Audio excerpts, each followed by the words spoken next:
मुख्यमंत्री पांचटी बड़ घोषणा जहां शुणा पर आपण माने होइजिबे बेस खुशी।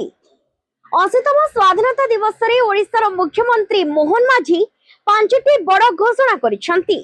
एई घोषणा मध्ये शामिल अछि सुभद्रा योजना ठु नै मधुबाबू पेंशन योजना। तेबे आसंतु एही घोषणा उपरे नजर पकाइबा।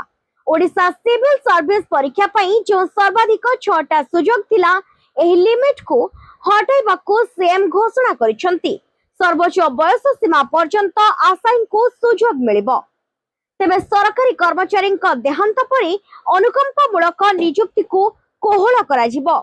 1 कोटी रु अधिक सुभद्रा हिताधिकारी सामिल करबाकू नै सरकार बड़ घोषणा रही। एही स्कीम रे ओडिशा सरकार तरफ राज्य महिला को 5 वर्ष रे 50,000 टंका मिलिबो।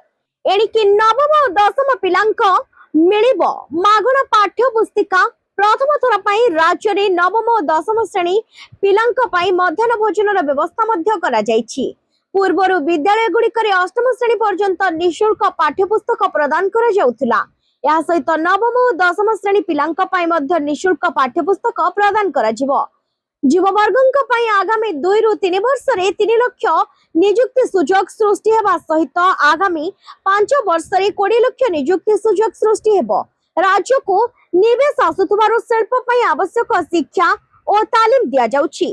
मधुबाबू पेंशन योजना रे आगामी दिन रे 7 लाख हिताधिकारी शामिल हेबे। एनै प्रक्रिया आरंभ करिसेंती सरकार। तेबे दर्शक बंधु, सुभद्रा योजना को नहीं सब बेले समस्त मन में बेस उत्साह परिलक्षित होई थाए। विशेषकर महिला माने समस्ते एही योजनार लाभ उठाई थांती। यह महिला अनेक कार्य रे आसे, जेमिति कि सेमाने एहा को निजर व्यवसाय रे मध्य निवेश करि थांती। तेबे एही परि भाबरे समस्त महिला माने सुभद्रा योजनार बेस लाभ पाई पारुछंती, जो माने कि प्रकृत हिताधिकारी अर्थात जो माने सुभद्रा योजना पाइबा योग्य। तेबे सेमानंकु मिलिबा परे सेमाने बहुत खुशी होई सब कार्य को खूब सुंदर भाबरे आगे नै जाउछंती। आ आगो को खूब शीघ्र अर्थात राखी पूर्णिमा रे सुभद्रा योजना पुणी थरे समस्तंकु मिलिबो बोली कुहा जायछि।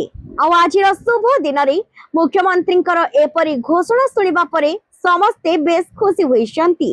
ब्यूरो रिपोर्ट, दर्शन ओडिशा टीवी।